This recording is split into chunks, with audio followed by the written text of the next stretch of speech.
여러분 안녕하십니까? 열린민주당 TV 주진영입니다. 오늘은 최근에 정부가 입법 예고한 낙태죄에 관해서 얘기를 나눠볼까 합니다. 같이 얘기하실 분은 민변의 이한범 변호사님을 모셨습니다. 네, 인사하시죠. 네, 안녕하세요. 이한문 변호사입니다. 네, 이 변호사님께서는 어떻게 해서 이 문제에 관심을 갖고 일을 하시게 되셨나요? 예, 제가 민변 여성인권위원회에서 활동을 해왔고요. 얼마 전까지는 여성인권위원회 부위원장이었고, 2012년에 그 프로라이프 의사회의 어떤 그 고발에 의해서 네, 2011년에 시작된 고발에 의해서 이제 낙태죄 문제가 다시 수면 위로 떠올랐을 때 그렇죠. 그때 여성 단체들과 함께 그 어떤 작업을 같이 하기 시작해서 그때 이후로는 제가 그 낙태죄 문제에서는 어떤 좀 민변 내에서도 좀 담당하고 있는 그런 실정입니다. 아, 그래요. 최근에 그러면 법무부에서 있었던 양성평등위원회에서도 이 낙태죄 갖고 심사를 할 때도 거기 계셨던 거죠. 예, 그 법무부 양성평등정책위원회가 올해 생겼는데요. 그 중에 좀 중요한 이슈로 처음으로 다뤘던 게 낙태죄 폐지의 찬반 여부에 대한 의견을 제출하는 거였습니다. 여러분 참고로 더 이상 얘기를 진행하기 전에 미리 말씀을 드릴 것은 제가 이 문제에 대해서 출연할 분으로 여성 변호사나 여성학자 분들을 섭외를 하려고 노력을 했는데 성공하지를 못했습니다. 그래서 어떻게 보면은 이제 흔히 요새 말하는 그 어려운 표현을 이제 당사자성이라고 해서 그러니까 자기가 애를 임신할 일도 없는 남자 둘이 앉아가지고 낙태죄를 갖고 얘기한다라고 얘기를 할 수도 있는데 뭐 이것이 꼭 군대 갔다 온 사람만 군대 제도를 갖다 개편하는 것 갖고 얘기할 필요는 없는 거니까 오늘은 두 남자가 모여서 얘기를 하도록 하겠습니다. 최근에 낸 그 정부 안 내용에 대해서 간단하게 좀 요약을 좀 해주시죠. 예, 좀 단순화시키면 그 형법의 낙태죄 조항은 그대로 둔 그 상태에서 상태에서 형법 개정을 통해서 그 14주 이내의 경우에는 어떠한 제한 없이 낙태를 처벌하지 않고 15주에서 24주까지는 사회 경제적 사유가 있는 경우에는 상담과 숙려 기간 같은 어떤 절차를 거쳐서 낙태를 처벌하지 않는 것. 그리고 25주 그렇다 보니까 25주 이상은 원칙으로 돌아가서 어떤 사유 없이 모두 예외 없이 처벌을 하는 그런 내용이고요. 여기 이제 이것은 형법 개정을 통해서 네. 이루어진 거고요. 그 모자보건법 개정안도 막 좀 여러 가지 내용을 담았는데 어떻게 보면 형법에서 일부 지금까지 낙태는 뭐 무조건 다 처벌인데 거의 다 처벌인데 예외 허용 사유를 좀 둔 거다 보니까 모자보건법에서는 또 약간의 그 어떤 다른 제한을 또 넣게 됩니다. 그래서 어떤 거냐면 그 약물에 일단 풀어진 게 이제 약물에 의한 임신 중절이 허용이 된 건데요. 지금까지는 사실 이 개정안이 지금 현재도 그렇죠. 개정안이 통과 안 됐으니까 뭐 흔히 말하는 그 미프진 그 약물을 이용하면 어떠한 설사 강간을 당한 여성이 낙태를 할 때 미표진을 사용하더라도 처벌되게 돼 있습니다. 그게 무슨 말이냐면 이 법이 되게 오래된 법들이어가지고 그 허용하는 사유가 모자보건법이 무조건 의사에 의한 인공 임신 중절 수술 네. 이 경우에만 허용을 해왔기 때문에 이런 걸 이제 좀 개선을 한 거죠. 그래서 그 약물에 의한 임신 중절이 가능하도록 좀 바꾼 게 있고요. 또 아까 말씀드린 약간 제한을 더 추가를 하는데 의사는 보통의 의료법에 의한 설명 이외에 그 추가적인 인공 임신 중절에 따른 어떤 몸의 변화라든지 그런 그 정신적 신체적 합병증 뭐 등등을 또 설명을 하는 추가적인 설명 의무를 부담시켰습니다. 의사에게. 그리고 어떤 이 동의 그거에 대한 이건 아마도 의사 선생님들을 위한 거길 텐데요. 그 낙태를 하려는 사람들은 서면으로 반드시 동의서를 작성하게 했고 또 의사의 개인적 신념에 따른 그 인공임신 중절 진료 거부라는 거를 좀 넣어놨습니다. 그리고 뭐 계속 미성년자는 그럼 어떻게 할 것인가는 계속 뭐 얘기가 논의가 많이 되어 왔는데요. 이때 만 16세 미만의 경우에는 법정 대리인 동의서를 받긴 받아야 되는데 못 받는 경우에는 그 상담 사실 확인서를 받아오면 그 동의를 면제해 주는 게 있고 16세 미만의 경우에는 상담 사실 확인서, 그러니까 동의를 못 받을 때 상담 사실 확인서 이외에 어떤 자기가 폭행 협박을 친부 친모한테 법정 대리인한테 동의를 못 받지 못하는 사유를 좀 입증하는 서류까지 집어넣습니다. 그리고 이외에 이제 좀 약간 임신 출산을 좀 지원하기 위한 제대로, 그러니까 한마디로 낙태를 하지 말고 좀 더 낫도록 할 수 있기 위해서 중앙 임신 출산 지원 기관 이런 걸 설치하겠다고 했고 종합 상담을 제공하도록 이렇게 되어 있습니다. 이게 왜 제한이라고 제가 말씀을 드리냐면 아직 시작도 안 했는데 이때 이제 상담이라는 것을 이제 의무가 되는데 이때 당신은 임신 중절을 해도 된다 이런 식의 상담이 되지 않을 게 너무 뻔하기 네. 때문이다. 왜냐하면 처벌받고 있으니까요 여전히. 그래서 여러 가지 제한이 또 모자보험법에 좀 추가가 됐다 이렇게 보고 있습니다. 사실 저는 개인적으로 이 낙태에 관련된 형법 조항이나 이런 것들이 우리 사회가 대처하는 걸 보면서 굉장히 이상하게 오래 전부터 생각을 했었어요. 왜냐면은 실제로 우리나라에 낙태죄가 있었어요. 그렇죠? 낙태를 하는 것이 금지되어 있었는데 실제적으로는 많은 사람들이 낙태를 임신 중절 수술이나 중지를 많이들 했어요. 국가가 노력을 또 권장을 했어요. 그래서 한국에서는 말하자면 제가 말씀드리는 거는 이제 60년대, 70년대, 80년대 얘기인데 이게 어떻게 보면 약간 좀 애매모호하게 그냥 이렇게 뒷전에다 이렇게 치워놓은 그런 이제 조항이고 법 조항일 뿐만이 아니라 사회적으로도 낙태 또는 임실 중절에 대해서 사람들이 얘기하기를 굉장히 꺼려하고 그냥 쉬쉬거리면서 알아서 그냥 하는 걸로만 이렇게 가더라고요. 근데 제가 미국에 가니까 미국은 그냥 이게 엄청나게 큰 문제인 거예요. 그래서 77년인가 로드 버서스 웨이드인가 73년. 네, 73년인가요? 그거가 말하자면 80년대에 미국 사회에 엄청나게 중요한 이슈로 사람들끼리 막 얘기를 하고 대법관을 뽑을 때 이걸로만 난리를 치고 하는 거를 보면서 좀 이상한 거죠, 그렇죠? 도리어 이 사람들은 막 이거를 갖고 넘버원 이슈처럼 사회적인 이슈로는 다루는데 한국에서는 이제 그렇게 안 한다는 거죠. 근데 그렇게 해서 근데 원래 우리나라가 보면 법으로만 만들어 놓고 위야무야 처리하는 것들이 은근히 많아요. 그래서 이런 것도 그런 건가 보다 라고 생각을 하는데 이제 그러다가 최근에 아까 말씀하신 무슨 프로라이프 의사회인가라는 데서 소송을 걸어서 그렇게 해서 아마 그게 이제 헌법 재판에 의뢰를 했겠죠, 그렇죠, 판사가. 그래가지고서는 그랬는데 그게 2012년에 한번 헌법재판소에서 결론이 한번 나왔고 요번에 또 다시 나온 거잖아요, 그렇죠? 예. 네, 근데 그것에 대해서도 또 막상 그 이후에도 헌법재판소가 헌법 불합치 판정을 내리고 난 다음에는 저는 이제 그러면 이제 이거 본격적으로 좀 이거 갖고 좀 공론화가 되나 그랬더니 또 아무도 얘기를 안 해. 그냥 다들 관심이 있는지 없는지 모르겠는데 덮어버리고 있다가 그러더니 요번에 이제 덜컥은 아니겠죠, 일하던 분들 입장에서는 개정안을 갖다 원래 이제 헌법재판소에서 연말까지 이제 법을 바꾸라고 얘기를 하니까 석 달 남겨놓고 정부가 법안을 냈단 말이에요. 근데 그것도 보면 아니 꼭 정부가 법안을 낼 때까지 기다려. 국회의원들이 알아서 자기들끼리 얘기를 해서 해도 되지, 그렇잖아요?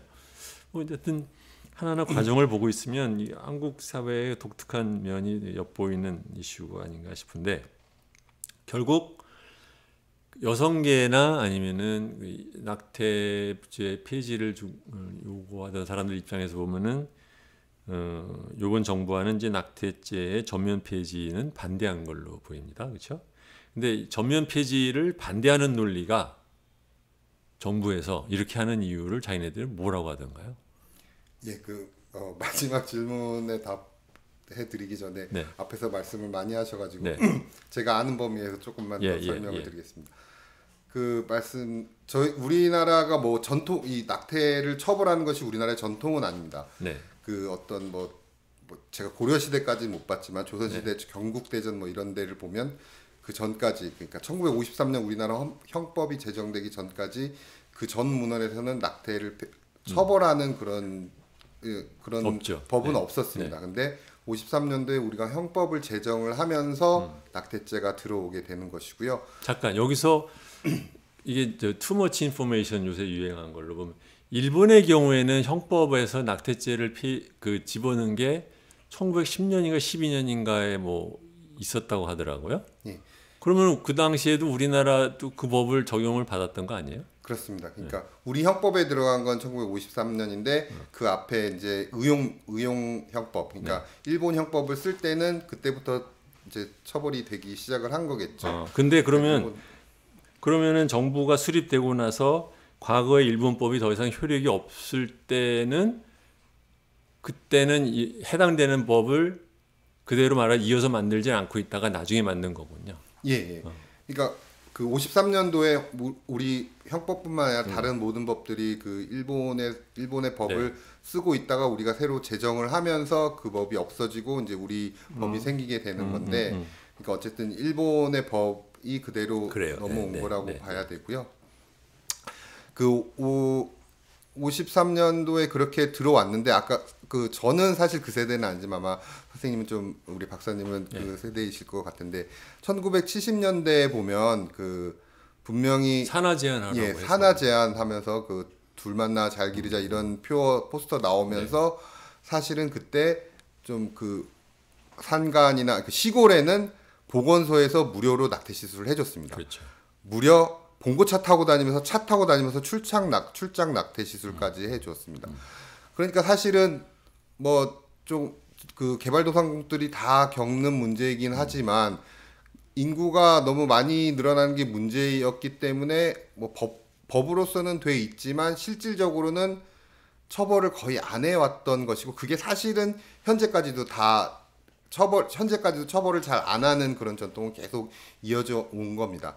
근데 70년도에 그렇게 산하 제한을 하면서 뭐 그야말로 봉고차 타고 다니면서까지 보건소에서 낙태를 해주는 시점에서 법적으로는 다 모든 낙태가 금지돼 있으니까 그때 1973년도에 모자보건법이라는 법에서 법을 제정하면서 일정한 경우에는 예외 사유를 이제 형식적으로는 두게 된 겁니다. 그래서 이런 예외 사유가 있으니까 뭐 낙태를 좀 할 수 있도록 어떤 면에서 조금 풀어준 거죠. 근데 현대에 이르러서는 그 예외 사유가 너무 좁은 거고 너무 말이 안 되는 사유들이거든요. 그러니까 한마디로 장애가 아이한테 있는 것, 태아한테 있는 것도 아니고 그때 당시에는 뭐 알 수 없었겠지만 친모나 친부한테 아빠나 엄마한테 장애가 있으면 낙태가 가능하고 뭐 이런 식으로 그리고 낙태를 해야 되는데 배우자의 동의를 얻어야 돼요. 배우자의 동의를 뭐 얻을 수 있다고 생각되겠지만 이를테면 이건 현대에도 일어나는 건데 뭐 이혼 소송 중이에요. 이미 끝났단 말이에요. 근데 이혼이 아직 안 됐어요. 근데 이혼 소송 중인데 내가 낙태를 해야 되겠다라고 하면 그 친부를 찾아가서 뭐 이혼 소송 중인데 가서 낙태에 대한 동의를 받아야 되고 이런 이제 불합리한 옛날 법이기 때문에 그런 것이 지금 사실은 현대 2011년대까지 그냥 그대로 묻혀 있었던 그렇게 묻혀 있을 수 있는 이유는 뭐 사실상 사문화돼 있었기 때문이죠. 서로에게 어떤 정신적인 압박만 주고 이게 처벌된다는 압박만 주고 거의 처벌도 되지 않고 그런 사문화돼 있었기 때문인데 그걸 어떻게 보면 수면 위로 올린 것이 2011년에 어떤 프로라이프 의사회의 그 고발이 있었고 그때 뭐 어떻게 보면 안타깝다고 봐야 되나 우습다고 봐야 되나 그때 당시에 정부는 인구를 늘려야 되는 그런 인구가 너무 줄어서 걱정인데 그 대책을 세울 생각은 안 하고 이게 나오니까 정부에서도 그거에 반응을 했거든요. 앞으로 불법 낙태를 뭐 단속하겠다 이런 의지를 정부에서 천명해요. 그동안 아무것도 안 하다가 그러니까 이제 여성들에 대한 이제 현실적인 문제가 된 게 2012년부터 그렇게 문제가 된 겁니다. 그때 당시에는 2011년, 2012년 당시에는 그러다 보니까 실제로 산부인과 의사들이 고발을 당하고 처벌받는 사람이 생겼고 이렇게 되니까 정말로 그때는 갑자기 그 무슨 그 낙태 시술 비용이 막 200만 원, 300만 원까지 올라가고 그 전에는 뭐 암묵적으로 공공의원이 웬만한 그 산부인과에서는 많이들 했었는데 이게 문제가 될 것 같으니까 다 안 해보니까 실제로 그때 당시에는 하고 싶어도 못하는 경우가 생기니까 이게 어떻게 보면 그때 수면으로 문제 올라왔고 그때부터 사실은 저도 이 낙태죄 문제에 대해서 사실 저도 이제 좀 더 관심을 갖고 낙태죄 폐지 운동을 시작을 하게 된 것이고요. 이것도 아까 그 왜 여성들이 이제 직접 여기 나오지 못하는 이유가 그게 참 감정적인 문제가 분명히 있어요. 그 또 여성으로서 또 자기 엄마로서 나와서 이제 낙태죄를 폐지해야 된다라는 이야기를 하기가 조금씩은 어려웠던 게 있는 것 같습니다. 그리고 또 그 얘기를 하면 또 여성이 나와서 뭐 그런 얘기를 하면 이제 뭐 어디선가 항의 전화나 무슨 이런 게 좀 많이 와요. 그런 게 있나 봐요. 그래서 사실은 제가 그때부터도 이제 어떤 언론에 나가서 이야기를 하고 그런 역할을 제가 화살바지 그런 역할을 맡아왔던 면도 있습니다. 그리고 제가 제일 좀 앞서 하다 보니까 처음에 그걸 시작을 해서 앞서가는 면이 좀 있었고 여러 가지를 좀 했고요. 네. 그래서 이제 다시 질문으로 네, 예. 돌아와서 답을 드리면 그 전면 폐지를 이제 반대하는 그 이제 다른 저쪽에 상대방 이제 저에 대한 상대방 논리인데요. 제가 말씀드린 이유로 여러 가지 TV 프로그램이나 라디오 프로그램 이런 데서 많이 토론을 했기 때문에 그 사실은 그분들하고 이야기를 많이 했어요. 반대하시는 분들 주로는 많은 분들이 조금 그 법학자이시거나 아니면 뭐 아무래도 종교적인 영향이 있으신 분들이 나와서 그 반대 논리를 하는데요. 뭐 반대 논리는 뭐 아주 죄송하지만 단순하게 말하면 낙태가 폭증한다. 이 태아 살인이 낙태죄를 폐지하면 태아 살인을 정당화하는 거다. 그리고 생명 경시풍조가 발생한다. 이 정도로 요약이 될 수 있습니다. 물론 다른 이야기도 많이 하시지만 좀 요약을 하면요. 그런데 이 논리에 대해서는 그 이제 뭐 우리나라에서는 이제 통계가 뭐 거의 뭐 99%가 불법이다 보니까 통계라는 게 거의 없어요. 없다고 봐야 돼. 어떤 산부인과 의사 협회에서는 1년에 100만 명씩 낙태가 일어난다라고 말도 했거든요. 근데 이제 몇몇 정부 조사에서 정부가 지원한 조사를 보면 뭐 17만 명이다라는 1년에 그런 것도 있고 30몇만 명이다라는 것도 있고 뭐 이제 통계가 나올 수가 없어요. 왜냐하면 다 불법이니까요. 제 기억에 이게 문재인 정권 출범 후에 청와대 청원에 낙태죄 폐지 청원이 20만 명이 넘었어요. 예. 그래서 여기에 대해서 조국 당시 민정수석이 뭐라 얘기를 했었어요. 그럼 그때 얘기를 했던 것 중에 하나가 2018년에 실태 조사를 하겠다. 뭐 이런 식의 얘기를 했는데 실태 조사를 했나요? 예, 하긴 했습니다. 그 이제 일종의 표본 조사를 했지 뭐 낙태 1년에 몇 명이 이루어진다 이런 조사를 한 것은 아니고요. 낙태를 경험해 본 사람이라든지 낙태를 왜 하는지 뭐 등등 그런 조사를 해서 당시에 발표가 됐습니다. 2018년에 그래요? 헌법재판소 결정 전에 발표돼서 그 발표된 그 연구 결과가 헌법재판소에도 또 참고 자료로 들어간 걸로 알고 있습니다. 그러니까 말하자면 반대를 하는 사람들이 전면 폐지를 하면은 소위 생명경시 뭐 낙태가 폭증한다 뭐 이런 얘기 때문에 했다. 예. 그런데 그 경험적으로는 그러니까 우리나라는 그 경험이 없지만 그 외국에는 이렇게 뭐 외국 사례에서는 서구 사례를 보면 원래 낙태를 강하게 처벌하다가 이제 점점 풀어주는 그건 세계 공통적인 거거든요. 거의 풀어주거나 뭐 네덜란드 같은 경우에는 처벌 규정이 남아 있긴 하지만 거의 아무도 처벌을 안 받고 일본도 마찬가지입니다. 규정은 있지만 처벌 안 받고 이런데 그 이제 법을 딱 바꿨을 때, 그러니까 낙태죄를 처벌하지 않는 방향으로 바꿨을 때 잠깐 동안 그 통계상의 뭐 수치로 잠깐 동안 올라가긴 하지만 다른 외국에서 그런 사례들을 다 보면은 그 낙태가 늘어나지 않았다는 건 다 그 사실은 경험적으로 다 입증이 되고 있습니다. 그게 또 뭐 이렇게 얘기를 드리면 또 그 반대하시는 상대방 쪽에서는 그게 무슨 거기는 선진국이고 뭐 이렇게 얘기하는데 그러니까 그 낙태죄를 처벌하느냐 안 하느냐의 문제가 아니라 사실은 아이를 낳고 기를 수 있는 여건이 돼 있느냐 안 돼 있느냐의 문제라는 것이죠. 처벌하는 것 없던 처벌 규정을 삭제를 한다 그래서 갑자기 낙태가 늘어나지는 않았다라는 게 다른 외국 사례들을 볼 때 그거는 확실합니다. 그리고 이 뭐 또 이 상대방들 논리에 대해서 조금만 반박을 하면 반박 전에 그 사람들의 설명 네. 논리를 좀 더 얘기를 해줘야지. 일방적으로 우리가 반박만 하면 그러니까 안 되니까. 뭐 말씀을 계속 나누다 보면 좀 신기한 게 그 되게 첨예한 대립이잖아요. 네. 낙태죄를 폐지하느냐, 네. 폐지하면 안 되느냐, 첨예한 대립인데 어떤 대책에 대해서는 결국엔 다 똑같아져요. 낙태를 하지 않도록 뭐 사회 경제적인 뭐 이렇게 시스템을 만들어야 되고 선택할 수 있도록 해야 된다. 그런데 그 논리는 그래도 낙태죄는 폐지하면 안 된다의 논리는 결국 태아의 생명을 어떻게 함부로 네.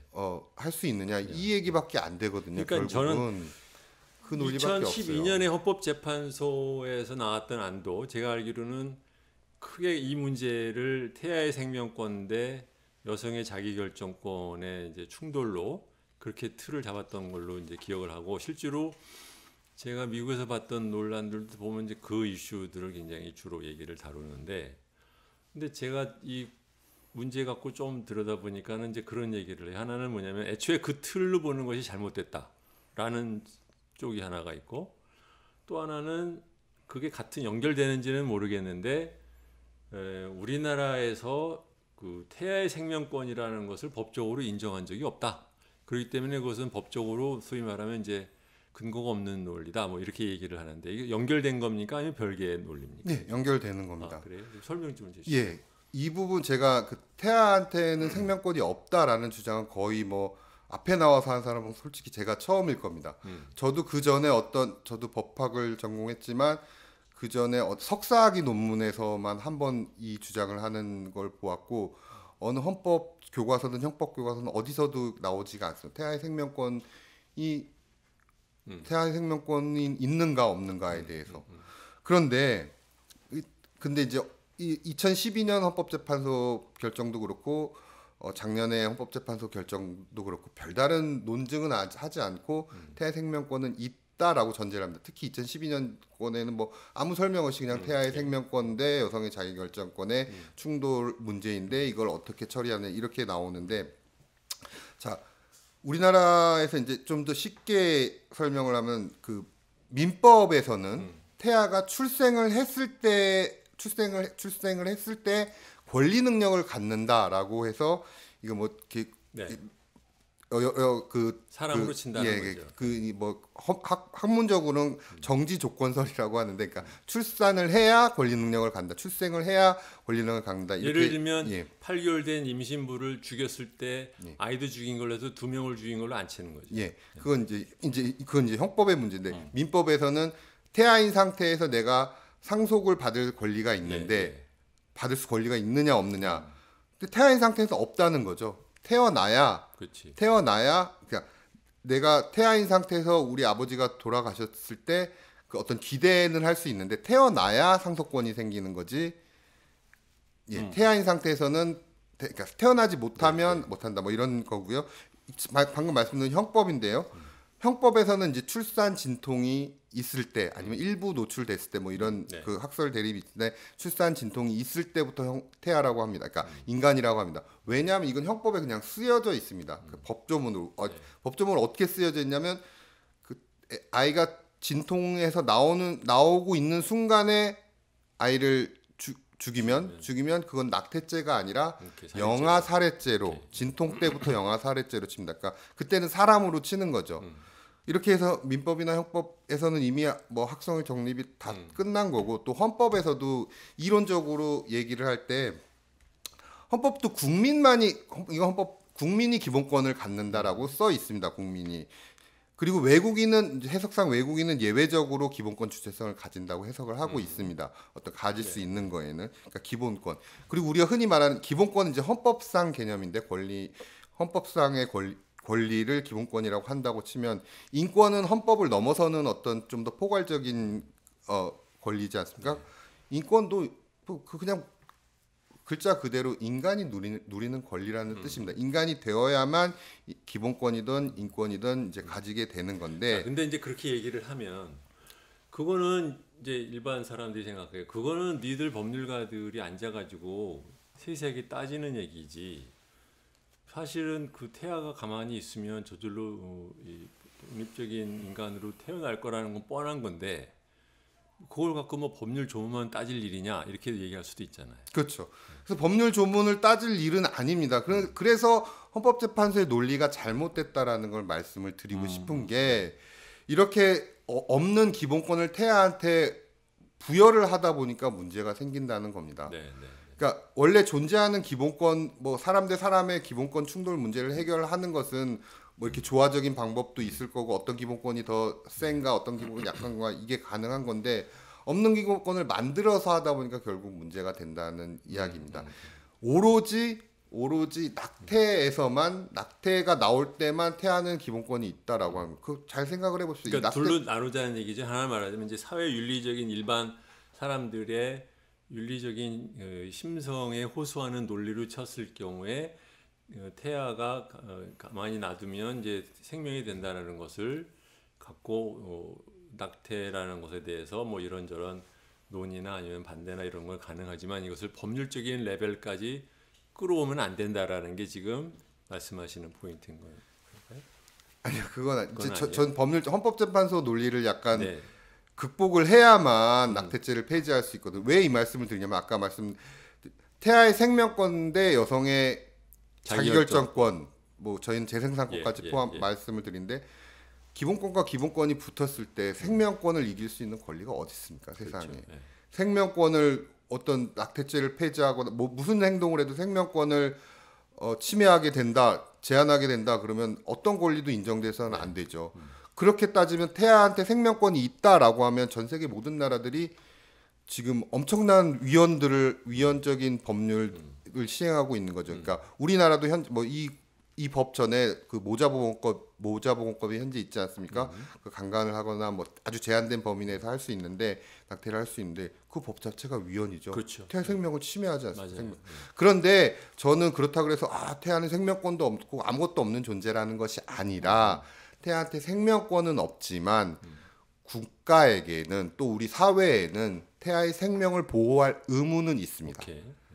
국가에는 태아의 왜 앞으로 아까 말씀하신 대로 가만 놔두면 태어날 수 있는 그러니까 앞으로 기본권 주체가 될 가능성이 있는 태아를 보호할 의무가 국가한테는 주어져 있다는 것입니다. 이게 저 혼자 말하는 게 아니고 저 혼자 어디 생각해낸 게 아니라 아까 말씀한 로 웨이드 판결 미국 영방대법원의 73년도 판결에 보면은 거기에도 이야기를 합니다. 그러니까 미국 헌법에서는 한 번도 태어나지 않은 존재한테 어떤 기본권을 준 적이 없다 이런 얘기가 나옵니다. 근데 이게 잘 안 맨날 3분기설 이런 것만 얘기되고 이 얘기는 안 하는데 여기서는 이제 그러니까 이게 제한이 가능했던 거죠. 1973년도에 태아는 생명이지만 헌법상 기본권인 생명권은 인정하지 않으니까 그거와 여성의 자기결정권과의 어떤 충돌을 조화롭게 해석하자라는 논리가 나오는 것이고요. 근데 안타깝게도 독일 연방헌법재판소 또 판결이 있는데 여기는 그냥 태아의 생명권 그냥 전제를 합니다.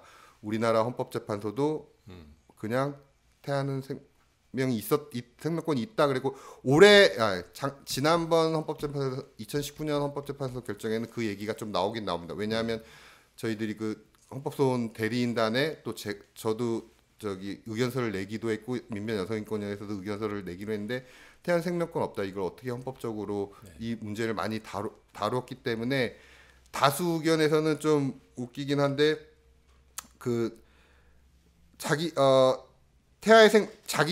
여성의 자기결정과 태아의 생명권의 직접적인 충돌을 해결해야 되는 사안은 보이지 않는다. 이런 얘기를 넣은 반면 살짝 피해가려고 해놓고 또 뒤에 보면 국가의 입법 조치를 매개로 하여 태아의 생명권과 임신한 여성의 자기결정권은 이른 대립관계에 있다고 볼 수 있다. 이렇게 해서 좀 왔다 갔다 하는 말을 했고, 근데 이제 여기에 이제 그 위헌 의견이 있지 않습니까? 소수 의견 3인의 위헌 의견에서는 태아의 생명권이 있고 없음을 떠나서 제가 말한 대로 헌법적으로 국가는 태아의 생명 보호 의무가 있기 때문에 이것을 전제로 한다. 그러니까 소수 의견 태아 생명권이 있는지 없는지 판단은 안 하고 그냥 그거와 상관없이 그 논의와 상관없이 생명 보호 의무가 있으니까 이 부분을 네. 이걸로 해야 된다. 이렇게 돼 있습니다. 그러니까 다시 말해 좀 길게 말씀드렸는데 태아 생명권이 중요한 이유는 아까 말씀드린 대로 태아의 생명권을 인정을 해버리면 어떤 그러니까 말이에요. 이 네. 태아의 생명권을 제한하는 모든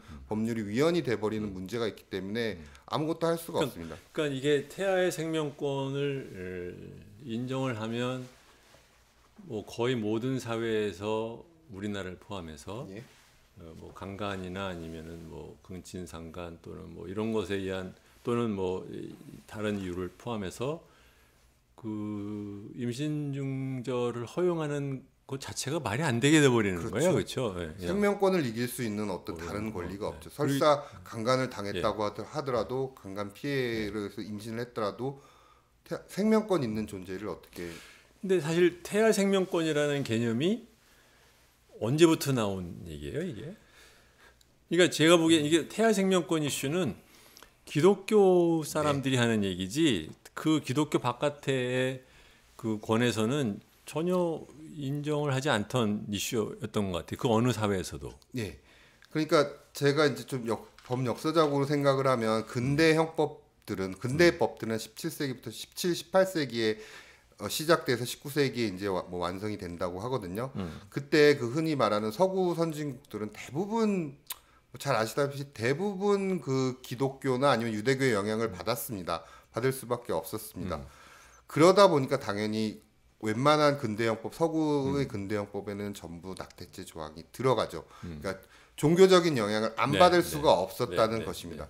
그런데 그때 그래도 그때 당시에 근대 형법이 생길 때 당시에는 여성은 참정권이 없었습니다. 그렇죠. 투표권이 여성은 시민이 아니었습니다. 그때 생긴 법을 지금 똑같이 21세기의 그대로 얘기하는 것이 말이 안 된다고 생각하고요. 그러니까 아까 말씀드린 18세기, 19세기에 생긴 그 낙태죄가 이제 20세기에 들어서는 서구 선진국에서도 이런 허용 사유를 조금씩 두기 시작을 한 겁니다.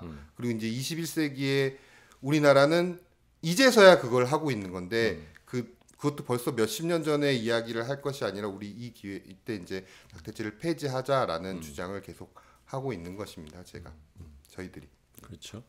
그러니까 이게 이상해요. 그러니까 예를 들면 이제 아까 우리 얘기했지만 일본에서도 낙태죄를 1910년인가 그때 했던 이유도 그 당시에 소위 말하면 인구가 늘어야 국력이 발전한다라는 생각 때문에 아이를 더 많이 낳는 게 좋다고 생각을 해서 낙태죄를 형법으로 처벌하는 식으로 갔다고 해요. 그러니까 굉장히 도구적이었다라는 거죠.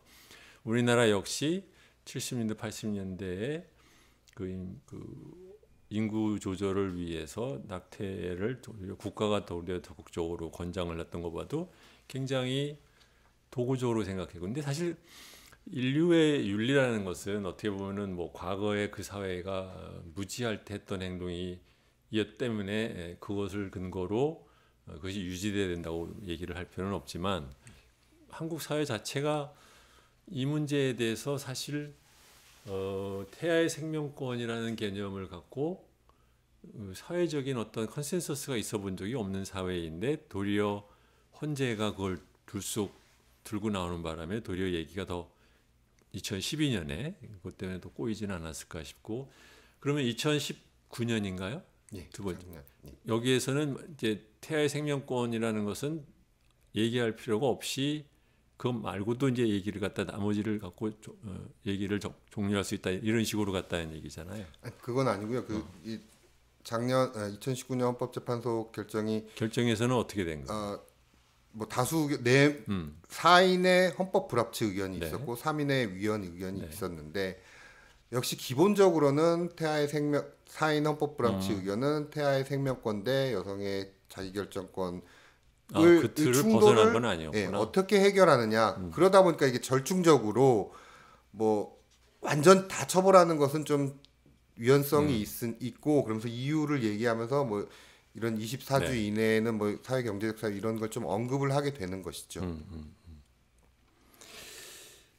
이게 뭐 많은 사람들이 이 토픽을 피하고 싶은 이유 중에 하나는 이제 많은 사람들의 경우에 우리나라 아마 적어도 40대 이상 여성 중에서 낙태를 경험하지 않은 여성의 비율이 얼마나 될까요? 아마 머저리티가 적어도 50% 이상이 낙태를 경험을 했지만 본인들은 별로 얘기하고 싶지 않은 아픈 경험들이 많죠. 그렇기 때문에 서로가 이제 꺼리는 것도 있지만 또 한편으로 생각하면 이게 이렇게 자세한 법적인 논리 구조를 갖고 싸워서 이길 수 있는 또 이슈가 아니에요. 많은 경우에. 그렇잖아요. 그러니까 어떻게 보면 자기가 갖고 있는 윤리적인 신념에 의거한 주장을 법리로 이제 전환을 해서 말을 하는 것뿐이지. 그리고 또 한편으로 또 법을 또 그렇게 정한다고 해서 다른 나라들도 보면 막상 성문화된 법규 그대로 시행을 또 안 하는 경우도 굉장히 많은 거를 보면 이거 자체가 이렇게 법으로 어떻게 이렇게 이거를 규정화하고 그것을 엄격하게 뭐 실행을 하고 하는 것 자체가 불가능한 분야 아닌가 그런 생각이 좀 들어요. 그러니까 낙태를 하고 안 하고의 문제는 맞는 말씀인데요. 근데 저희가 그럼에도 불구하고 왜 항상 그렇게 실효성이 없다라고 얘기를 하거든요. 실제로 처벌이 잘 안 되고 있기 때문에 뭐 한 최근 5년간 통계를 보면 뭐 1년에 한 10건 정도 10건에서 15건 정도 처벌이 되는데 그 통계는 의사가 처벌받는 거를 포함하기 때문에 그 여성이 처벌받는 건 뭐 5건 서너 건도 안 될 거예요. 실제로 실제로. 처벌을 받으면 어떤 뭐를 받습니까? 대부분 선고유예 받고요. 뭐 다른 거랑 합쳐져서 집행유예를 받지 거의 다 선고유예 받습니다. 그 전에 검찰 단계에서 검사가 기소유예하는 것도 많고요. 의사는 그 얼마나 시술을 많이 했나 그걸로 돈을 얼마나 많이 벌었나 등등에 따라서 조금 다른데 의사도 선고유예 많이 받습니다. 선고유예라는 게 실질적으로 죄는 되지만 처벌하지 않는다거든요. 네. 그래서 이제 현실적으로는 이렇게 처벌 안 받는다면서 왜 이렇게 반대를 하냐라는 질문을 받는데요. 문제는 처벌 받음으로 인해서 이 어떤 임신 중절 행위라는 게 법의 바깥에 갈 수밖에 없다는 겁니다. 네. 법 안에 있을 수가 없다는 겁니다. 법적인 보호를 못 받는다. 예, 가장 큰 문제가 결국 여성의 건강 문제가 됩니다. 그리고 뭐 반대분들이 하는 논리처럼 뭐 이렇게 인구를 좀 늘리고 태아를 보호해야 되는 게 정말 맞다면 어떤 건강한 임신 중절 수술을 받을 수 있어야만 그 다음에 계획된 임신에 의해서 또 출산을 할 수가 있게 되는 겁니다. 건강한 임신 임신 중절 수술을 못 받기 때문에 그냥 다치는 사람들이 많거든요. 왜 그러냐? 말씀드렸듯이 지금 현재는 거의 뭐 99%가 불법이다 보니까 합법적인 낙태 시술이 없다고 봐야 됩니다. 그럼 무슨 문제가 있냐면은 예전엔 지금 그 대학병원에서는 그러니까 규모가 큰 대학병원에서는 그걸 임상을 하지 않습니다. 임상을 그렇죠. 가르치지 않습니다. 규모가 큰 대학병원에서 그 불법의 위험을 무릅쓰고 할 이유가 없지 않습니까? 그 낙태 그렇죠. 시술할 이유가 없지 않습니까? 그렇기 때문에 그걸 임상을 못 배우고 정규 교육 과정이 없어요. 그러니까 이론적으로는 물론 배우겠죠. 왜냐 합법적인 게 조금 있긴 있으니까. 그런데 임상 없이 나와서 이제 어깨 너머로 배워야 되는 거고 뭐 어깨 너머로 배웠던 아니면 예전부터 많이 해오셨던 분들도 항상 의사 선생님들도 불안함을 가지고 할 수밖에 없는 거고 그러다 보니까 아까 말씀드린 통계도 안 나오고 어떤 정책도 없고 실제로 임신 중지에 대한 뭐 어떤 정책도 없었습니다 지금까지. 그렇기 때문에 이제 합법화로 들어와야 된다는 거고요. 거기다가 물론 이제 여러 가지 이유로 또 낙태를 뭐 장려하고 뭐 마음대로 하라라고 저희가 주장하는 게 아닙니다. 절대. 낙태죄 폐지를 주장하는 것이지 그렇죠. 낙태의 완전 자유화, 낙태의 뭐 활성화 이런 걸 주장하는 것이 아닙니다. 낙태죄를 폐지하지만 당연히 낙태를 줄일 수 있는 어떤 정책은 만들어야 된다고 계속 주장을 아까 말씀드린 반대측도 하고 계속 같은 얘기로 돌아가는 게 어떻게든 낙태를 줄이도록 해야 되죠. 생명은 중요하지요라고 말을 하게 되는 건데요. 낙태죄를 폐지를 한 다음에 그 얘기를 가능한 것이지. 왜냐? 아니 처벌받는 사람한테 너 이거 안 하면 처벌될 거야. 뭐 이거 하면 처벌돼라는 전제하에서 그 사람들하고 그에 대한 지원책 아니면 제한 정책 이런 걸 말한다는 것 자체가 모순이라고 생각을 합니다. 자, 그러면 이제 얘기를 조금 바꿔서 그러면 전면 폐지하자는 사람들의 그 논리 근거는 뭐예요? 그러니까 방금 말씀드린 대로 네. 그 처벌이 전제되어 있기 때문에 그 일부 허용을 하더라도 그 권리를 보장할 수가 없습니다. 그래요. 어쨌든 그냥 뭐 어떤 기준을 삼더라도 그 기준을 넘어가면 너는 처벌 그렇죠. 이렇게 돼 있기 때문에 그 권리를 보장하는 방면의 방법으로 어떤 것을 할 수가 없습니다. 아까 제가 이 질문에 대해서 미리 먼저 답을 해버렸는데요. 네. 건강한 낙태가 불가능하다. 건강한 낙태가 불가능하면 그 이후에 다시 출산도 어려워질 수 있다. 그리고 또 지금은 헌법재판소는 자기 결정권이라는 것만 이제 문제를 삼았는데요. 이야기를 했는데요. 이미 그 국제사회에서는 뭐 거의 1994년부터 재생산권이라는 개념을 전부 다 사용을 하고 있습니다. 이걸 또 우리가 번역을 할 때 이제 재생산권으로 번역을 했는데요. 좀 더 리프로덕티브 라이트라는 게 좀 번역하기가 어렵죠. 예, 좀 더 구체적으로 하면 뭐 성과 재생산 건강의 권리 정도로 좀 길게 말을 해야 됩니다. 근데 저희가 가져올 때 그냥 간단하게 재생산권으로 가져왔는데 그러니까 좀 복합적인 권리인데요. 이 권리는 그 성과 임신 출산에 대해서 또 출산에 관해서 또 자녀의 수와 터울에 대해서 자유롭게 결정할 자유권 그리고 평등하고 건강하고 안정하고 행복한 성과 임신 출산을 할 수 있는 할 수 있도록 국가와 사회에 요구할 수 있는 지원을 받을 수 있는 사회권을 그러니까 자유권과 사회권 두 개의 내용을 가진 권리로 합니다. 우리나라에는 좀 생소할 수 있지만 이미 뭐 국제 기구에 가면 뭐 제가 저기 그 여성차별 철폐 협약 유엔 회의에도 갔었거든요. 한 몇 년 전에 7년 전에 갔었거든요. 거기서도 그냥 자연스럽게 다 쓰이는 말입니다. 재생산권이라는 말이 그러니까 이미 국기적으로는 통용되고 있는 말인데 이게 권리라는 차원이라면 아까 말씀드린 좀 단순하게 보면 그 자녀의 터울을 정할 수 있는 이건 남성도 갖는 권리입니다. 사실은 여성만 갖는 게 아니라 자녀의 터울을 결정을 해야 되는데 할 수 있는 권리가 있는데 이걸 처벌을 해버리면 결정할 수 있는 그게 없어져 버리는 거 아닙니까? 남성이든 여성이든 처벌을 하는 것은 그 권리를 완전히 침해를 하게 된다. 이렇게 어느 정도 제한을 하는 것이 아니라 침해를 해서 위헌적인 상태가 되는 것이다라고 말씀을 드릴 수 있습니다. 재생산권. 근데 말이죠. 이게 소위 말하면 이제 식자층이 모이는 회의에서는 그런 소리를 할지는 모르지만 막상 실제 각각 나라의 행동을 보고 있으면 전면 폐지 쪽까지 간 나라는 또 많지 않잖아요. 대부분의 나라들은 뭐 주수, 그러니까 그 몇 주냐라는 거에 의한 그 규제를 좀 차등해서 두거나 아니면은 뭐 어떤 사유를 들어서 뭐 허용을 하거나 하는 식으로 실제적으로는 또 어느 정도 또 부분적인 제한을 하는 것이 대부분의 경우가 아닌가요? 예. 뭐 흔히 말하는 서구 선진국들 그러니까 식자층 담론과 예. 그 나라의 그 식자층이 온 나라들을 각각 들어가 보면 그 나라의 실제는 좀 다르다는 거죠. 그렇죠. 그런 걸 생각을 안 하고 그러니까 실효성 없는 법을 하고 있는데 뭐 말씀하신 식자층들은 그래도 우리가 어떻게 그 법으로 완전히 허용을 해 이런 차원에서 계속 남겨두고 있다는 거죠. 아니 제 생각에는. 거꾸로.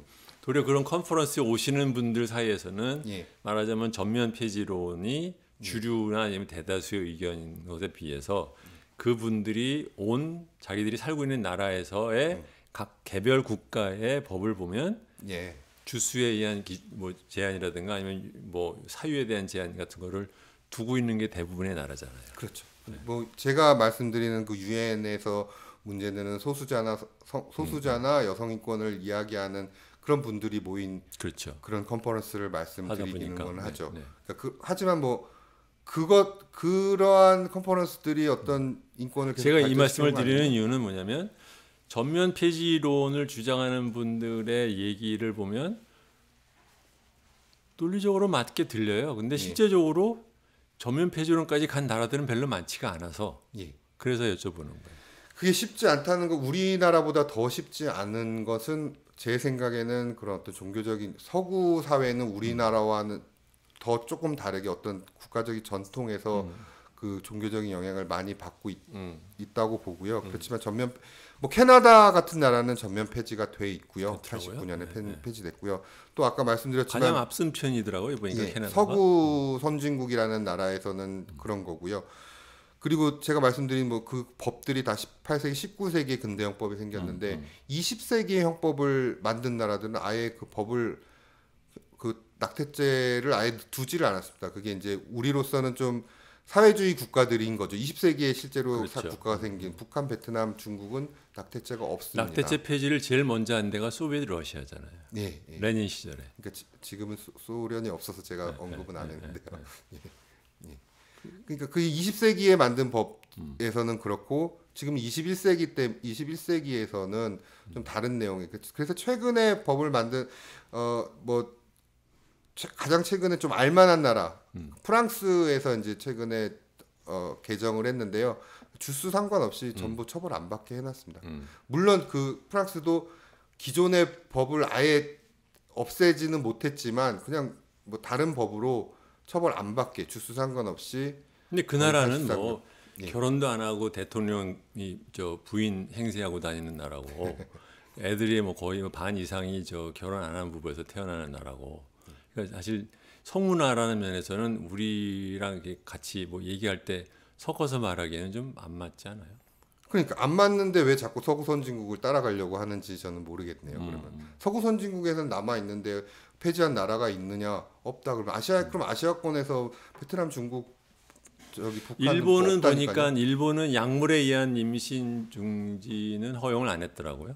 그러니까 일본 법하고 우리나라 대신에 사회 경제적인 사유에 의한 임신 중절은 허용하고. 예. 일본 법이 우리 법이랑 구조가 똑같습니다. 뭐 그러겠죠. 법 이름도 비슷한 게 그렇죠. 우리는 형법에서 처벌하고 다 처벌하고 모자보호법에서 아주 일부 그렇죠. 예외를 하는데 일본은 형법에서 처벌하고 모체보호법이라는 네. 법에서 허용을 뒀는데 그 모체보호법이 1970 그것도 몇 년도에 그렇죠. 나왔는데요. 1970 몇 년도에 그게 1950 몇 년도에 53년도인가 들어왔는데요. 그 조항이 근데 그때부터 사회 경제적 조항이 있었습니다. 있었죠. 예. 그러다 보니까 아무도 처벌을 안 받습니다. 그 사회 경제적 조항이 사회 경제적 사유로 뭐 공공한 경제적인 이유로 예, 뭐 예. 곤란을 끼칠 때 이런 조항이기 때문에 물론 절차적인 제한은 좀 있습니다. 네. 그 일본의 뭐 시군구 이런 도도부연의 어떤 정해진 의사한테 가서 시술을 받아야 되는 절차적인 제한은 있지만 뭐 거의 다 뭐 그 그렇죠. 사유적인 제한을 받지 않기 때문에 일본에서는 사실 제가 뭐 가까운 나라다 보니까 일본 변호사들하고 교류를 하는 기회가 많고 제가 좀 낙태죄 관심이 있어 일본 사유를 여러 명한테 물어봤는데 아니 낙태죄 처벌 안 받지 않아요? 뭐 일본 변호사들조차 그렇게 일본도 생각할 법이 정도로 그 임신 주기를 3분의 1씩 나눠 가지고 3분의 2까지가 사회 경제적인 이유로 임신 중지를 허용하게 하고 24주인가 그걸 넘어가면은 그거는 여전히 금지인 예. 걸로 아는데요. 예. 예. 그러니까 구조는 우리랑 똑같이 돼 있는데 1분기는 없고요. 2분 그러니까 3분의 2분기만 네, 있는데 24주인가 22주 그렇죠. 예. 이전에만 할 수 있게 돼 있는데 그건 이게 1950년대 법이 그냥 안 고쳐지고 계속 있는 것뿐입니다. 만약에 일본도 뭐 헌법재판소가 있다면 뭐 달라지겠죠. 근데 혹시 정부는 이런 생각하는 거 아닐까요? 말하자면 이렇게 윙크하는 거지. 야, 내가 일본 정도로 좀 이번에 게다가 저 약물에 의한 뭐 중절까지 뭐 하나 좀 더 넣고 했으니까 대강 이 정도로 그냥 퉁치고 넘어가면 실제적으로는 아마 처벌 안 하고 아무 문제 없을 거야 이렇게 하는 의도가 있는 건 아니에요? 뭐 저도 그렇다고는 생각을 합니다. 왜냐하면 헌법 2012년 헌법재판소 결정이 뭐 합헌 결정이 났지만 4대4 합헌이었습니다. 그렇죠. 4명이 위헌이라고 그랬고 4명이 합헌이라고 그랬어요. 그러니까 되게 위험한 거였죠. 그리고 이제 얘기가 많이 됐는데 2012년부터 2010 지금 현재까지 지금 2019년에 헌법재판소 헌법 불합치 결정이 나왔는데도 지금 현재까지 이 낙태에 관해서 뭐 법 개정안 딱 한 번 나왔습니다. 딱 한 번. 그 정의당이 지난 회기에 내고 폐기가 됐죠. 그래서 지금은 없는 건데, 그러니까 이 말씀은 뭐냐면요, 그 정치하시는 분들이 이걸 되게 어려워한다. 어려해요. 네. 예. 이야기를 할 수 없다. 뭐 법률안조차도 못 낸다. 그러니까 원래는 뭐 입법기관은 헌법재판소가 헌법불합치 결정을 하면서 12월 31일까지 법 개정 기관은 국회입니다. 국회에서 해야 될 건데 국회에서 아무것도 그렇죠. 못 하고 있으니까 정부에 그런 떠 거죠. 어떻게 네. 강정해서 떠넘기겠지. 어떻게 했는지 모르겠는데 떠넘겨서 정부가 어쩔 수 없이 어떻게 보면 한 거거든요.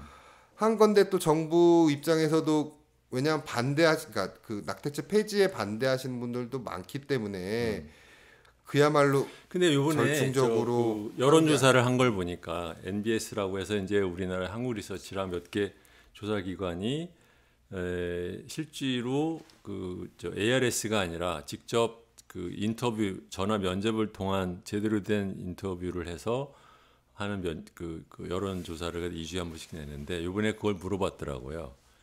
그저께인가 주말에 발표가 됐는데 낙태죄 폐지에 대해서 어떻게 생각하냐 그랬더니 20%가 전면 폐지, 20%가 전면 반대, 60%는 뭐 부분적인 말하자면 제한 이렇게 이제 간단한 식으로 해놓은 거예요.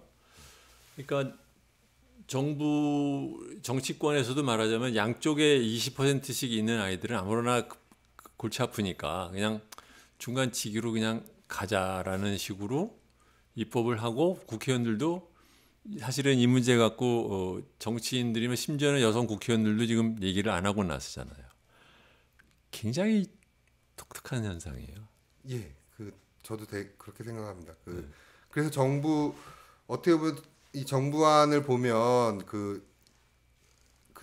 어떻게 보면 반대편을 달래는 게 아까 말씀드린 대로 모자보건법은 봐라 이렇게 제안을 했다. 네. 형법의 원래 규정은 그대로 놔뒀다. 이렇게 네. 반대편을 달래기 위한 네. 이런 제스처가 좀 있다고 보거든요. 네. 근데 이제 또 저희처럼 이제 폐지를 주장하는 쪽에 대해서도 지금까지는 전부 다 처벌을 받는 거고 아주 극히 예외적인 거였는데 14주까지는 전부 허용하지 않느냐 이런 논리를 계속 말씀을 하실 것 같습니다. 근데 중요한 것은 실제로는 어떻게 지금 현재도 처벌 1년에 10건 이하로 10건 정도로 10건 이하로 처벌된다고 말씀드리지 않습니까? 그러니까 실제 처벌되는 게 중요한 게 아니고 사실은 그 정책을 여성의 출산과 임신중단에 대한 방향과 정책을 어떻게 볼 것인가의 시작이기 때문에 처벌 규정을 남겨놓으면 그건 결국은 그 방향으로는 가지 않는다는 게 제일 중요한 것입니다. 제가 한 가지 빠뜨린 게 있는데 아까 1년에 한 10명 정도 처벌되고 여성만 따지면 훨씬 더 적을 거라고 말했는데 어떤 경우가 처벌되는지 많이 궁금하실 거예요. 그리고 이게 왜 문제인지 네. 보통 무슨 뭐 이를테면 음주운전 같은 건 경찰이 매일매일은 아니어도 뭐 다니면서 계속 단속을 하잖아요. 무슨 성매매도 자주는 안 하지만 언제 무슨 단속기가 가끔 단속을 하잖아요. 뭐 특별 단속도 하고. 이 낙태는 아무도 단속을 안 합니다. 뭐 경찰도 안 하고 뭐 보건복지부도 안 하고 아무도 그냥 단속을 안 합니다. 그래서 알 수가 없는 겁니다. 원칙적으로 알 수가 없죠. 뭐 어디서 단속을 안 하는데 누가 그걸 알 수 있겠습니까? 근데 언제 처벌되냐면 그 상대방 파트너 남성 파트너 쪽에서 고소를 해야만 악심을 먹어가지고 고소를 해야만 단속이 됩니다. 그러니까 고소를 했으니까 어쩔 수 없이 수사를 해야죠. 법에 있으니까. 그게 알 수 있는 사람이 그냥 친구가 알 수 있는 게 아니라 자기 파트너, 그러니까 남성 쪽에 파트너라고 말씀드린 남성이거나 아니면 그쪽에 뭐 시아버지, 시어머니나 그쪽이거나 그쪽에서 보복 수단으로만 고소를 합니다. 실제로 제가 낙태죄 이 건 수도 얼마 안 되기 때문에 변론을 하기가 되게 어려운데요. 제가 실제로 담당한 사건이 있었는데 그것도 둘이서 사귀다가 이 낙태도 서로 합의하에 했었는데 그 다음에 헤어진 다음에 남자가 이제 계속 스토킹을 하는 과정에서 여자가 이제 112 불러가지고 네. 경찰서 가니까 스토킹 해가지고 경찰서 가니까 경찰서에서 이제 얘기합니다. 쟤 낙태했어요. 그 제가 그걸 변론을 했습니다. 그러니까 실제로 그렇게만 그 수단으로 이용이 되는 거고요. 그러니까 그 협박 수단으로만 이용되고 있는 게 낙태죄고요. 실제로 고소를 하거나 하지 않더라도 법에 1년 이하의 징역에 처한다 이렇게 법에 있으면 300만 원 이하의 벌금에 처한다 이렇게 있으면 아무래도 여성들은 내가 실제로 신고를 당하거나 안 하더라도 두려움을 갖게 된다는 거죠. 그것이 국가가 결국 형벌로서 여성의 출산을 강요하는 것이다. 이것이 문제다. 강요하다 보니까 어떤 다른 보장, 보호 이런 방향은 생각을 못하는 것이다라는 그렇죠. 게 가장 문제라는 것입니다.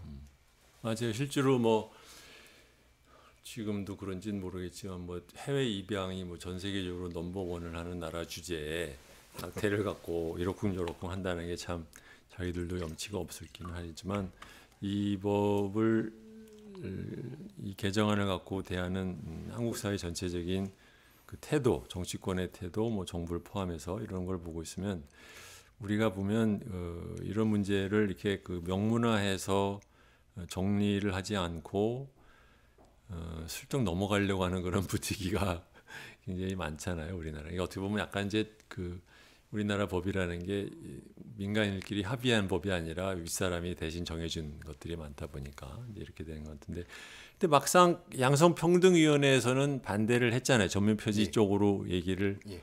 꼭 그게 뭐 폐지론자만 모여서 그런 거예요? 뭐 어떻게 그렇게 된 거예요?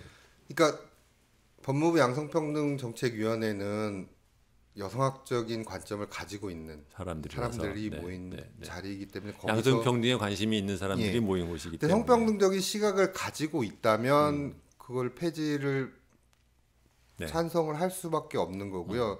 그리고 또 한 가지 아까 국민들 중에는 이제 그 적당히 정부 안처럼 중간지대를 주자라고 하는 말씀들도 많은데 이게 원칙으로 돌아가서 이게 낙태죄를 폐지하는 것이 낙태의 완전 자유화를 의미하지 않는다는 걸 좀 그렇지. 이해를 좀 하셨으면 좋겠는데 그냥 낙태죄 폐지는 그냥 낙태 완전 자유화라고 생각하셔서 그런 것 같습니다. 혹시라도 여전히 그것이 클리어하지 않은 명확하지 않은 부분이 있을 테니까 그걸 좀 더 한 번 설명해 주세요.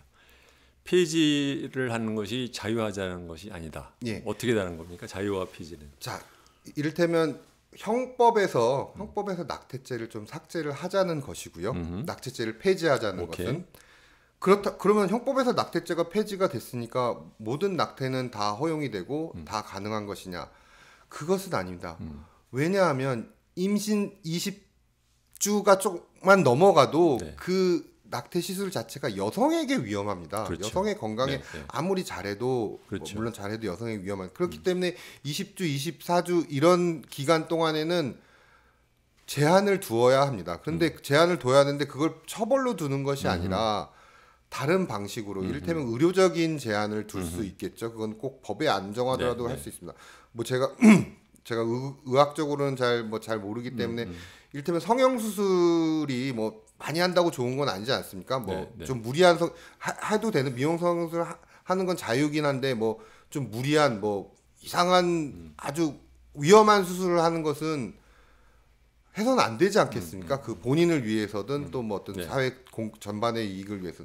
그런데 성형 수술한다고 처벌하지는 않습니다. 성형 수술을 하면 처벌한다 이렇게 돼 있고 그런데 이런 경우에는 예외로 한다 이렇게 돼 있는 게 아니라 성형 수술 처벌하지 않지만 어떤 종류의 위험한 수술은 의료적으로 허용을 안 하게 돼 있습니다. 안 하게 돼 있어서 의사 선생님들이 그걸 시술을 못 하게 돼 있죠. 그리고 불법으로 시술하면 그걸 넘어서 불법으로 시술하면 그 의사 선생님이나 아니면 불법 시술업자가 처벌을 받게 되고. 그러니까 제가 말씀드리는 거는 이런 것입니다. 낙태죄를 폐지를 하더라도 다른 방향, 의료적인 제한을 가할 수 있다. 그리고 그것은 필요하다. 뭐 상담이든 좀 뭐 논란이 있지만 상담은 필요하고 이 상담이 낙태를 하지 말라는 상담이 아니라 의료적인 상담. 그 이후에 낙태를 안 하면 어떤 뭐 혜택을 받을 수 있고 미혼모에 대한 저기 지원이 어떻고 네, 이런 네. 등등 그런 뭐 낳을 수 있는 낳게 하는 상담과 낳았을 때 그러니까 낙태 시술을 받았을 때 그러니까 사회적 의료적 상담의 서비스는 가능하게 하자 예. 또는 그걸 의무화한다든가 이렇게 하자는 얘기죠. 그렇게 해서 뭐 제한과 지원을 동시에 할 수 있다라고 저는 계속 주장을 하는 것입니다. 그리고 특히 24주 이상의 이상 주스에서 낙태를 하는 것은 매우 꺼려야 되는 게 맞고요. 그렇기 때문에 아주 예외적인 뭐 긴급하거나 아니면 뭐 강간을 당한 경우거나 아니면 미성년자들은 또 그 미성년자라거나 뭐 이런 정말 그러한 사유에서만 예외적으로 할 수 있게 하고 그렇다고 해서 이제 그 처벌은 안 하고 뭐 어차피 못 하겠죠. 그 제한에 안 네. 걸린다면. 그 주스에 대한 문제가 왜 주스를 기준으로 처벌하는 것이 왜 문제인지를 지금 말씀을 드리겠습니다. 네. 그게 그 외국에서도 무슨 생각인지 모르겠는데 그러니까 처벌을 못 하고 있는 거라고 생각을 하는데 외국에서도 실제로는 처벌 못 한다고 네. 생각을 하는데 되게 남성적인 기준에 의해서 그냥 그 14주든 24주든 그거는 태아를 기준으로 한 거거든요. 여성은 전혀 고려를 안 한 거예요. 12주에서 14주면 태아가 어느 정도 이제 웬만한 장기나 이런 게 다 나와서 거의 모든 더 이상 나올 장기가 없는 그 거의 성체수 아직 다 자라진 않지만 그 수준이라는 게 12주에서 14주인 거고요. 24주, 22주, 24주는 그때는 인공적으로 모체 밖으로 나와도 혼자서 산다. 네. 독립해서 산다. 이 완전히 태아에 대한 사유거든요. 그런데 이걸 형벌로 14주, 24주를 14주 이후에는 처벌하고 뭐 24주 이후에는 처벌하고 이러려면 형법에는 명확성의 원칙이라는 것이 있습니다. 그러니까 형법에서 정할 수가 있어야 돼요. 이렇게 계산이 돼야 돼요. 근데 그 지금 14주든 24주 이거는 여성의 최종 월경일, 생리일을 기준으로 합니다. 그렇죠.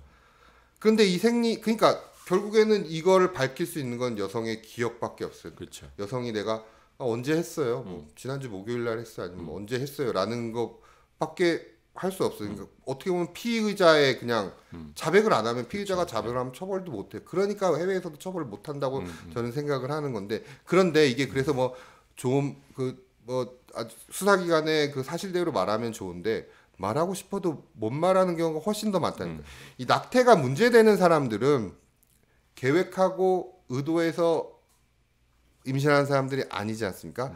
대부분 계획하지 않거나 뜻하지 않게 임신이 된 사람들이 문제가 되기 때문에 그걸 적어놓지 않는 이상 마지막 월경일을 알 수가 없습니다. 생리일. 그리고 마지막 생리일이라는 게 그냥 그 통계적으로 뭐 4주에 한 번 한다는 거지 여성들이 그거 4주에 딱딱 일자까지 맞춰서 하는 사람 제 생각은 그러니까 거의 없다고 봅니다. 엄격한 실효성은 없는 조항인데 일종의 말하자면 그걸 뭐 영어로 말하면 유리스틱이라고 하고 그러니까 이제 일종의 한국 대강 이제 그렇죠, 친 거죠. 그렇죠. 겐토라고 하는 우리 일본말.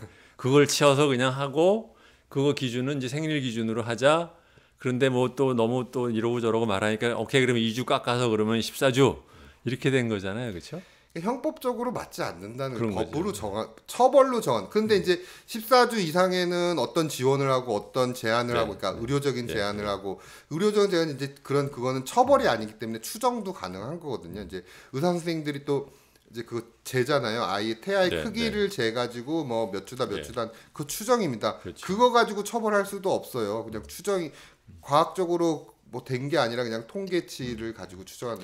근데 그런 제한이나 뭐 또 일부 처벌이 아닌 제한 또는 다른 시스템적인 지원을 위한 필요하죠. 재는 거. 그런 걸로 해야지 이걸 처벌 기준을 삼는. 만약에 폐지를 하면 예. 이 변호사님 생각에는 무슨 문제가 생길 수 있습니까? 정치적인 됐든 사회적이 됐든.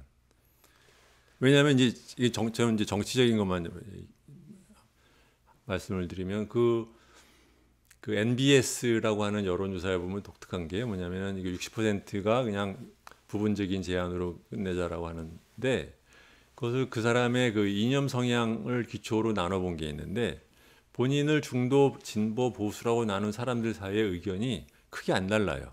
그러니까 이것은 진보적인 한국에서는 적어도 진보적인 이슈, 보수적인 이슈가 아닌 거야. 근데 그렇다고 하면 이게 폐지를 한다고 해도 정치적으로 크게 논란이 될 것 같지는 않은데 문제는 이제 물론 이거에 목숨을 또 거는 또 일부 소수 세력이 있으니까 그 사람들이 귀찮아서 또는 그 사람들한테 이제 말하자면 이러고 저러고 빌미 잡히기 싫어서 그냥 이런 정도로 넘어가는 결과가 될까요? 근데 폐지를 한다고 해서 특별히 문제될 것 같지는 않거든요. 이 부분은 정말 안타까운 게 뭐 정치적으로는 제가 잘 모르겠고요. 물론 그 반대하는 그 소수의 반대하는 사람들의 목소리가 좀 큰 분들이라서 그렇죠. 네. 그 종교계나 그렇죠. 특히 뭐 지금 좀 막 가고 계신 이제 아주 극우 기독교계를 보시는 건 아닐 거라고 생각해. 가톨릭이 천주교가 기본적으로 반대를 네, 하기 때문에 네. 그분들을 안 볼 수가 없다고 정치적으로 그렇게 생각을 하긴 하는데 좀 안타까운 게 제가 이 운동을 하면서 저도 이제 법학을 전공을 했고 민변의 변호사님들 또 다른 교수님들도 다 법학을 전공한 사람들이 많은데 그 생각에서 잘 못 벗어나는 것 같습니다. 독일 헌법, 독일과 미국의 그 판결들, 판결들, 3분 기설 네. 여기서 벗어나기가 너무 어려운 것 같아요. 그분들이 이 법무부 이 정부 개정안도 결국은 형법은 법무부가 주도한 거거든요. 그렇죠. 거기 다 검사님들이랑 검사가 아니더라도 다 법학 전공하신 분들이 다 있는데 이 법적인 마인드에서는 오히려 제가 지금 변호사가 나와서 뭐 법적으로 뭐 사회적 정치 말씀하는데 저나 그렇지 그러니까 여성주의적인 시각에서 보는 것과 법적으로 보는 것과 되게 한계가 있다는 것입니다. 그 법 공부를 하신 분들이 그 독일 판결이랑 미국 판결을 다 못 벗어나시는 거예요. 너무 안타까운데 좀 여성학적 시각을 좀 봐야 된다고 생각합니다. 이건 되게 어떻게 보면 쉽다고 생각합니다. 제가 말씀드린 근데 저는요 사실은 그거보다는 도리어 거꾸로 이렇게 소위 말하면 각각 개개인의 그 사회 윤리 의식이 큰 역할을 하는 법에 왜 정치인들이 법률가 뒤에 숨어서 놀아나느냐 이 비겁하다. 예. 내가 이 과정에서 하다못해 공청회 한번 안 하고 무슨 뭐 관계 회의에서 결정했다 이 말도 안 돼. 이게 무슨 낙태죄에 대한 법을 정부 관계 회의에서 결정했다는 나라가 어디 있어요? 이게 말도 안 되는 거잖아요. 그러니까 한국 사회 위선성이 가장 대표적으로 드러나는 케이스가 아닌가 그런 생각이 해요. 그러니까 저 그렇게 추정을 하는 거죠. 그게 아까 말씀하신 그대로 막 논란이 되는 걸 좀 피하고 싶은 아까 제가 그 2012년부터 계속 이 운동을 해오고 제가 개정안도 여러 번 올렸는데 그러니까 제 의견으로 네, 네. 올린 거죠. 저 민변 여성인권위의 의견으로 올렸는데 개정안이 지금까지 한 번도 나온 적이 없다는 거. 그렇죠. 정의당 한 번 빼고는 그건 분명히 그래서 제가 알지 못하는 뭔가의 이유가 있는 건가라고 저도 의심은 전체 알 수가 없으니까요. 그렇게 들어가본 적은 없으니까 그렇게 생각하고는 있습니다. 독특해요. 그러니까 이런 것에 대해서 자기 의견을 밝힐지도 모르는 사람들이 정치인이랍시라고 앉아 있다는 것 자체가 찬반을 떠나서 깨끗하게 나는 이거다라고 말하면 될 거 아니야. 그리고 언론에서도 보면 이상하게 꽤 큰 이슈라고 생각하는데 많이 이런 게 나올 때만 뉴스가 나올 뿐 좀 계속해서 뭐 의견을 모으고 이런 걸 좀 꺼려하는 것 같더라고요. 그러다 보니까 아까 처음에 말한 것들은 여성 패널들을 좀 섭외하기도 힘들기도 하고 뭐 여러 가지 문제가 있는 것 같습니다.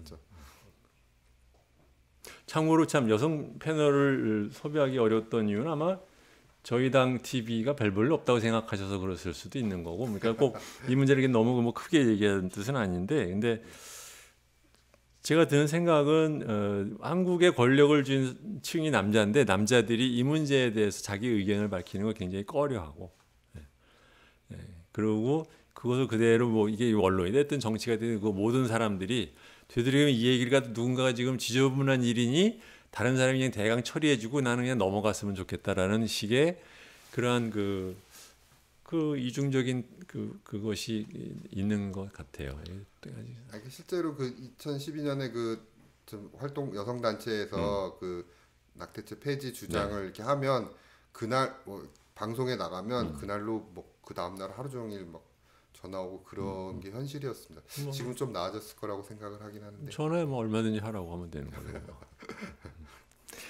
그래요. 뭐 여러분들 이 문제는 누가 얘기를 설명을 하고 한다고 해서 여러분 개개인의 생각이 크게 바뀌기는 어려울 겁니다. 왜냐하면 이것은 개인의 자기의 어떤 가치관 뭐 이런 거에 가장 밑부분에 랑 연결이 되는 기저적인 가치관과 연결이 되는 문제라서 그리고 이런 문제를 갖다 이렇게 딱히 드러내서 토론하고 논의를 통해서 결정을 하는 그런 버릇이 한국 사회에 별로 없기 때문에 이런 얘기를 하는 것이 여러분 생각을 바꾸려고 하는 것이 아니라 구체적으로 어떠한 논의가 있고 그것이 현재 정치 과정에서 어떻게 어물쩡하게 지금 넘어가고 있는지 그것이 우리 사회에 무엇을 의미하는지 이런 것을 갖고 좀 얘기를 한번 나눠보고 싶어서 이 토픽하고 하지 말자는 사람들이 있음에도 불구하고 제가 했습니다. 네. 뭐 하고 앞으로도 계속해서 이 문제는 오래 갈 것 같아요. 그렇죠? 사실은 이게 법이 어떻게 되든 간에 그렇죠? 그 다음에 이걸 또 어떻게 또 실행을 하느냐 갖고 또 계속 있겠죠. 앞으로도 계속 뭐 많은 노력을 해주시기 바랍니다. 네, 네 수고하셨습니다. 고맙습니다. 네, 감사합니다.